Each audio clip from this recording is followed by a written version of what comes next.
Bonjour, bienvenue sur jcompris.com. L'objectif dans cet exercice, c'est de déterminer le nombre de solutions de l'équation ln de x égale kx carré en fonction de la valeur du paramètre k. Alors, petite mise en garde, ce n'est pas un exercice facile, donc c'est tout à fait normal si vous ne trouvez pas la réponse, mais si vous voulez continuer à faire des maths post-bac, c'est un excellent exercice d'entraînement. Et avant de vous laisser chercher, deux petits conseils. Premièrement, il ne s'agit pas de résoudre cette équation, vous devez juste trouver le nombre de solutions. Et avant de vous lancer dans les calculs, je vous invite à dessiner les courbes qui correspondent aux deux membres et d'essayer de conjecturer, de deviner la solution de ce problème. Allez, à vous de jouer, faites pause, prenez bien le temps de chercher et on se retrouve tout de suite après pour la correction en détail. Allez, on passe maintenant à la correction et donc on va essayer de comprendre graphiquement ce qu'il va se passer dans ce problème. Donc j'ai représenté ici la courbe de la fonction logarithme népérien. C'est très important d'avoir en tête les courbes des fonctions de référence. Et on va représenter ensuite la courbe qui correspond au membre de droite. Et la première difficulté, eh bien k c'est un nombre réel quelconque, on ne le connaît pas. Donc on va faire un cas très simple, on va se dire tiens qu'est-ce qui se passe lorsque k égale 1.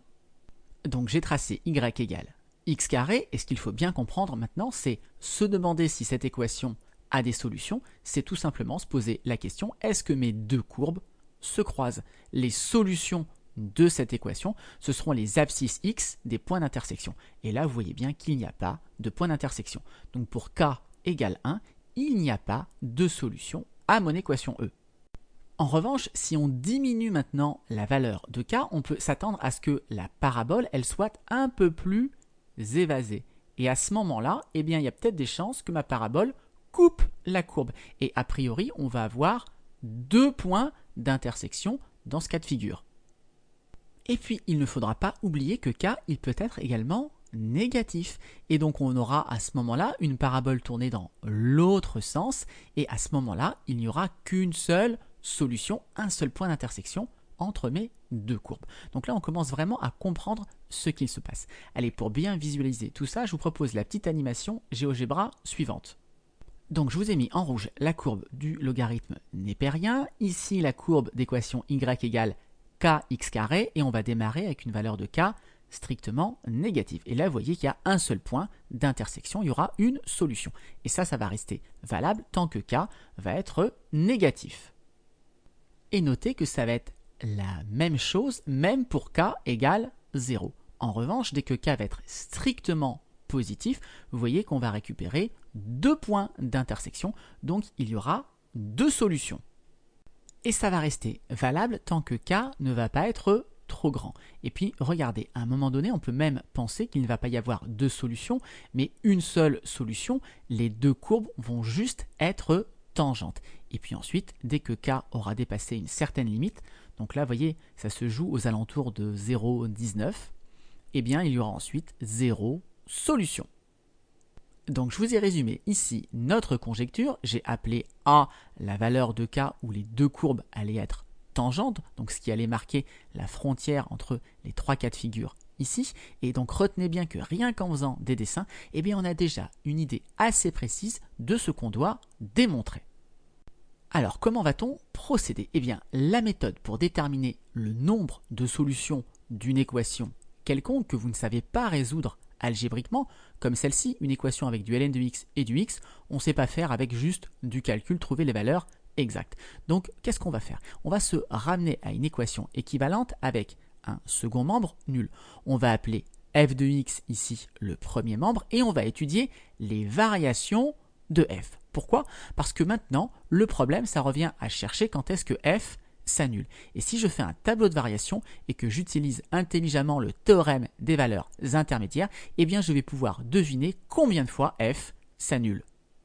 Alors pour tous ceux qui n'ont pas résolu l'exercice, je vous invite vraiment de nouveau à faire pause, essayer d'utiliser la méthode pour retrouver notre conjecture et en particulier la valeur exacte de A.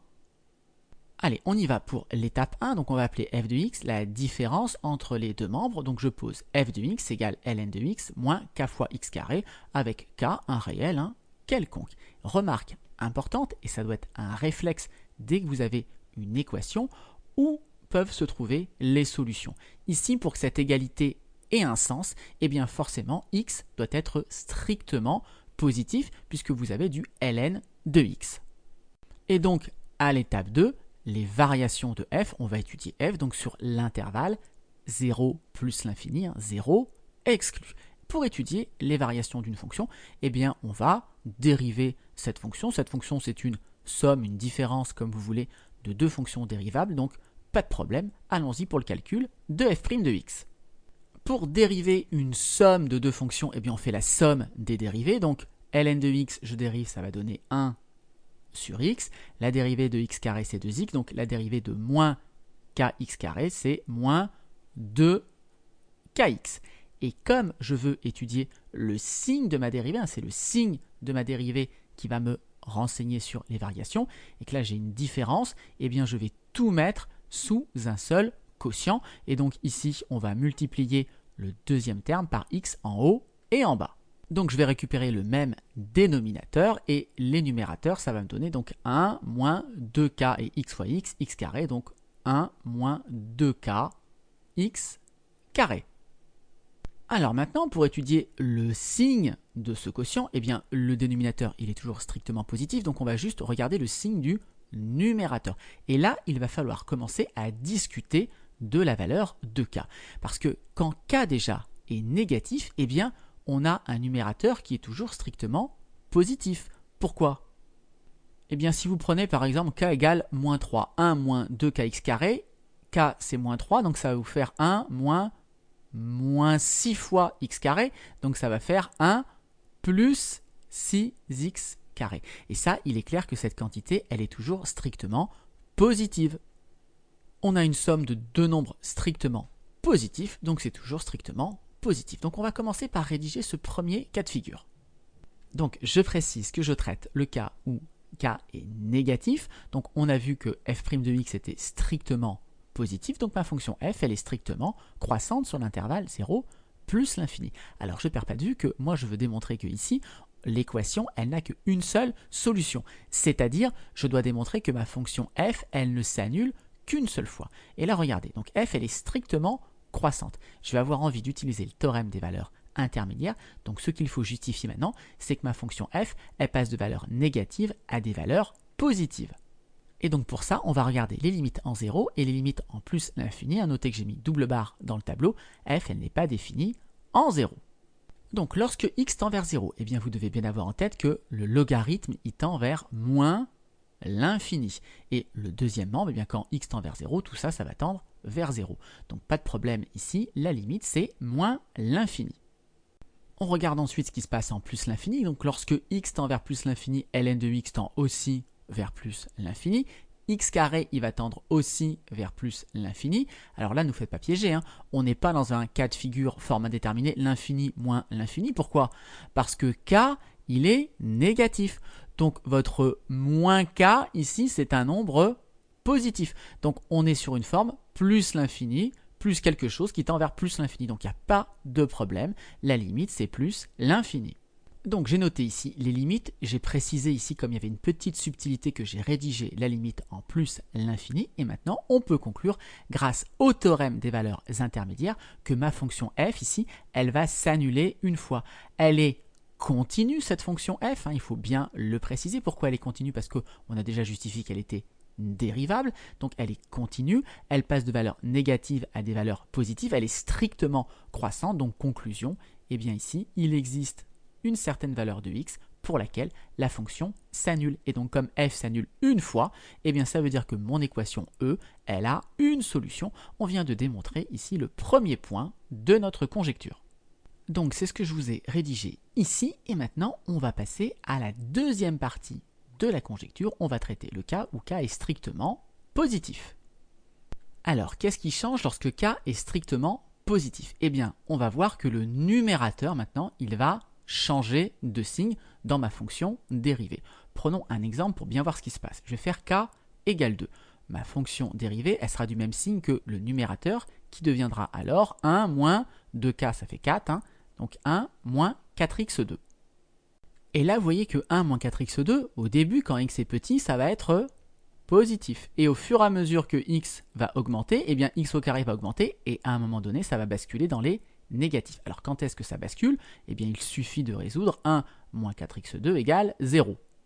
On va avoir 1 égale 4x2, d'où x2 égale 1 quart, et donc x va être égal à racine carrée de 1 quart, et racine carrée de 1 quart, ça fait 1 demi.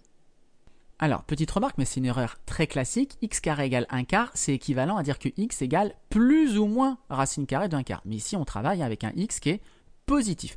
Donc, mon signe de f' de x, positif avant 1 demi, ça s'annule en 1 demi, et ensuite c'est négatif. Bon, ce qu'on a fait pour le cas k égale 2, eh bien en fait c'est tout à fait général. Si je veux le rédiger correctement, je vais me donner un x strictement positif, et je vais expliquer que 1 moins 2kx2 est strictement positif, c'est équivalent à avoir 1 qui est plus grand que 2k x2, ce qui est équivalent en divisant par 2k des deux côtés à 1 sur 2k plus grand que x au carré. Au passage, ici on a k qui est strictement positif, donc quand j'ai divisé par 2k des deux côtés, je ne change pas le sens de l'inégalité. On prend ensuite la racine carrée de chaque côté. Alors la racine carrée, c'est une fonction strictement croissante sur 0 plus l'infini, donc je conserve l'ordre. À gauche, on va obtenir 1 sur racine de 2k, c'est comme si je faisais racine de 1 sur racine de 2k, mais en haut, ça me fait 1. Et racine carrée de x au carré, ça fait x. Alors petite précision, d'une manière générale, ça fait valeur absolue de x. Mais ici, on est avec un x strictement positif. Conclusion, f' de x, qui est du même signe que le numérateur, est strictement positif lorsque x est plus petit que 1 sur racine de 2k. Ma dérivée va s'annuler en 1 sur racine de 2k, et ensuite donc ma dérivée va être strictement négative. Et du coup, les variations de f strictement croissantes, puis strictement décroissantes. Alors, on ne perd pas de vue que nous, on veut savoir combien de fois f s'annule. Donc pour savoir si f va s'annuler, eh bien on a envie de regarder en particulier la valeur en 1 sur racine de 2k, et on va également évidemment regarder les limites en 0 et en plus l'infini. Alors en 0, pas de changement par rapport à tout à l'heure, le log il tend vers moins l'infini et le deuxième terme il tend vers 0. Donc la limite en 0 c'est moins l'infini. En revanche, en plus l'infini, il va y avoir du changement. Le log il tend vers plus l'infini, mais le k ici il est positif, donc kx2 ça tend vers plus l'infini. Et on se retrouve sur une forme indéterminée, plus l'infini, moins plus l'infini. Alors néanmoins, vous devez savoir que le logarithme, il croît vers l'infini très lentement. En particulier, il croît beaucoup moins vite vers l'infini que x au carré. Et il y a une limite très importante que vous devez avoir en tête, c'est ln de x sur x, donc lorsque x tend vers plus l'infini, qui tend vers ln de x sur x vers 0. Et donc on va essayer de faire apparaître ce quotient en factorisant par x cette expression, et on va lever l'indétermination comme ceci. Donc on y va, on factorise f de x par x. Si je veux, en développant ici, retrouver ln de x, il me faut donc ln de x sur x, moins, si je veux récupérer kx carré, ici, kx. Et maintenant, regardez, donc on l'a dit, ln de x sur x, ça tend vers 0 quand x tend vers l'infini. Kx, k est positif, ça tend vers plus l'infini. Donc ma parenthèse, elle tend vers moins l'infini. Et devant, x, il tend vers plus l'infini. Plus l'infini fois moins l'infini, et bien donc ma limite, c'est moins l'infini. Donc pensez bien, lorsque vous avez une forme indéterminée, l'infini moins l'infini, à factoriser pour ensuite utiliser des limites du cours. Dernière valeur qu'il nous reste à calculer, c'est l'image de 1 sur racine de 2k. Et cette valeur, elle est extrêmement importante. Pourquoi? Eh bien nous, on veut savoir combien de fois f s'annule. Et vous comprenez bien que si ici on trouve un résultat négatif, eh bien f ne va pas s'annuler, elle va rester dans les négatifs. En revanche, si on trouve un résultat positif, eh bien ça voudra dire que la fonction f, elle s'annule 2 fois.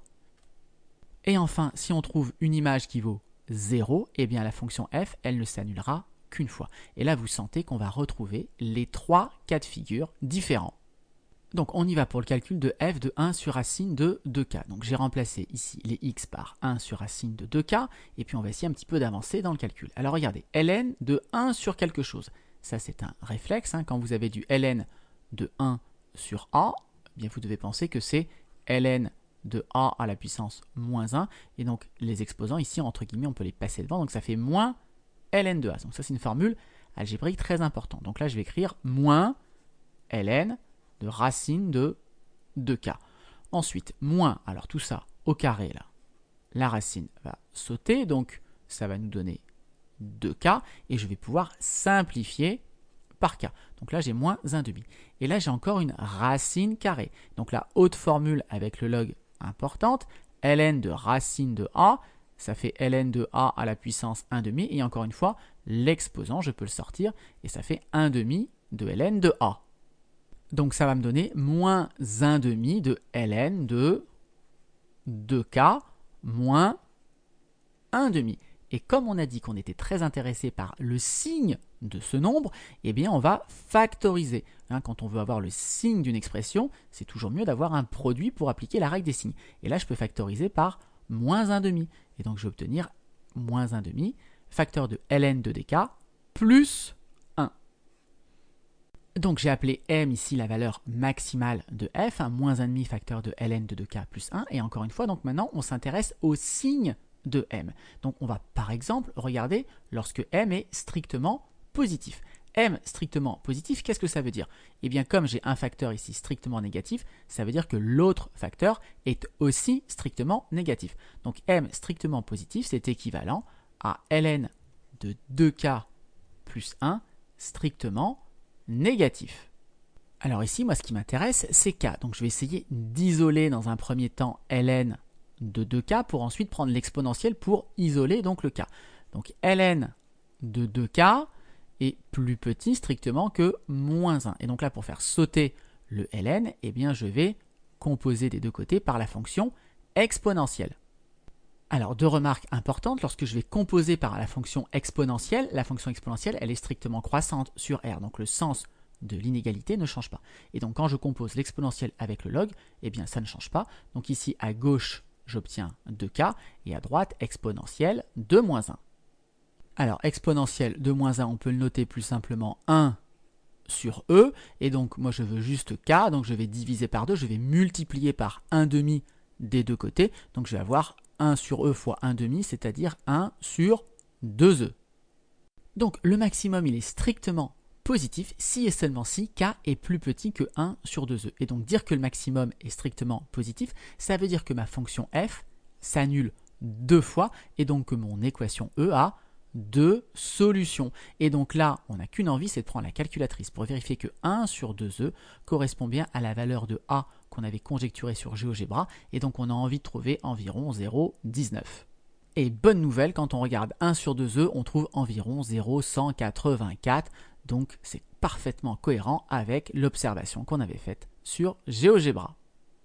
Allez, on va faire un petit tableau pour récapituler tous les différents cas de figure. Donc je vous rappelle, on a cas strictement positif. Lorsqu'il est aussi plus petit que 1 sur 2e, on vient de voir que le maximum de la fonction f est strictement positif.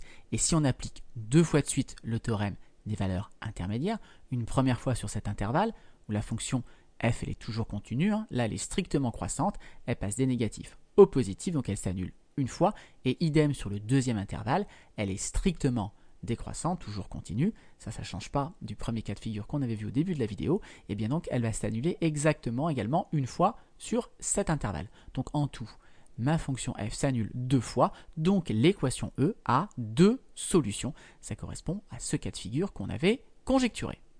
Maintenant, si k est exactement égal à 1 sur 2e, eh bien on va avoir que des égales ici, et donc on va avoir m égale 0. Et si m égale 0, ça veut juste dire que le maximum ça vaut 0, et comme la fonction elle est strictement croissante avant et strictement décroissante après, ça veut bien dire que ma fonction f, elle ne s'annule qu'une seule fois, le maximum c'est 0, et donc la fonction s'annule une seule fois, et donc on a une seule solution pour notre équation E.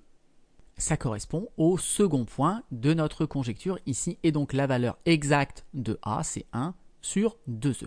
Et enfin maintenant, lorsque k est strictement plus grand que 1 sur 2e, eh bien par équivalence, le maximum maintenant il est strictement négatif, et donc si votre maximum il est strictement négatif, ça veut dire que votre fonction f, elle est toujours strictement négative, donc elle ne s'annule jamais, et elle ne s'annule jamais, donc mon équation E a 0 solution.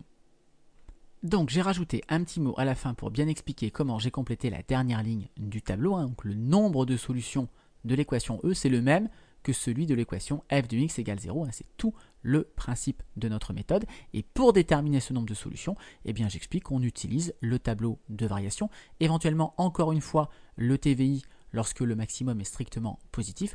Je ne redétaille pas la rédaction du TVI, on en a déjà fait une lorsque K était négatif.